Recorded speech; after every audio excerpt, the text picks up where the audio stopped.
ఏపీలో అధికార కూటమి పార్టీల నాయకులు సిండికేట్లుగా ఏర్పడి లేదా మద్దతిచ్చి మద్యం టెండర్లను అడ్డుకుంటున్నారన్న వార్తలపై ప్రభుత్వం సీరియస్ గా స్పందిస్తోంది. 3,336 మద్యం దుకాణాలకు టెండర్లు పిలిచామని, ఇప్పటి వరకు 20,000 వరకు దరఖాస్తులు వచ్చాయని ఎక్సైజ్ మంత్రి కొల్లు రవీంద్ర తెలిపారు. ఒక్కొక్క దరఖాస్తుకు 2 లక్షల దరఖాస్తు ఫీజులుగా వసూలు చేస్తున్నామన్నారు. భారతదేశంలో ఎక్కడి వారైనా టెండర్లో పాల్గొనేందుకు నేషనలైజ్డ్ బ్యాంక్ డీడీలకు అనుమతి ఇచ్చామని, అయితే కొంతమంది సిండికేట్ అవుతున్నారని సమాచారం వస్తుందని ఆయన తెలిపారు. సిండికేట్ అయ్యే వారిని ఎట్టి పరిస్థితుల్లో ఉపేక్షించబోమన్నారు. సిండికేట్ దారులపై కఠిన చర్యలు ఉంటాయన్నారు.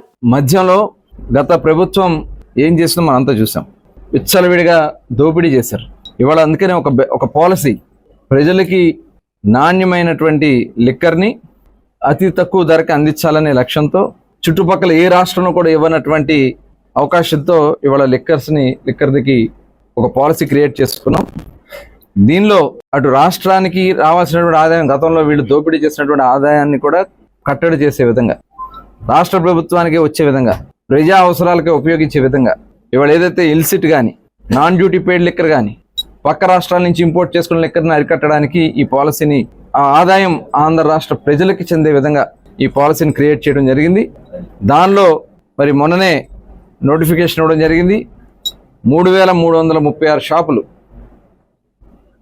మొన్న ఫస్ట్ లిస్ట్లో నోటిఫికేషన్ ఇచ్చాం.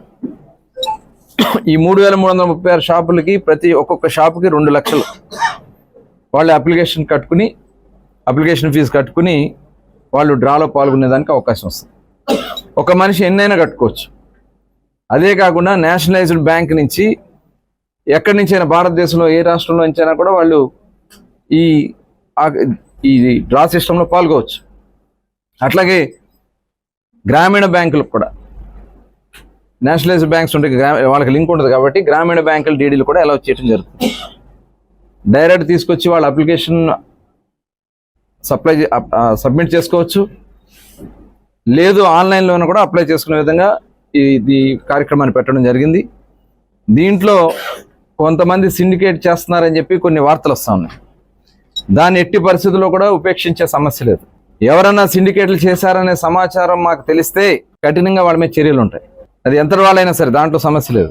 సిండికేట్లు ఇది రాష్ట్ర ఆదాయం కోసం గతంలో దీన్ని కొల్లగొట్టుకున్నటువంటి వ్యక్తులు దీన్ని మళ్ళీ ఏదో వాళ్ళ స్వార్థాల కోసం వాడుకునే విధంగా కొంతమంది చేస్తున్నారని చెప్పి సమాచారం తెలుస్తుంది.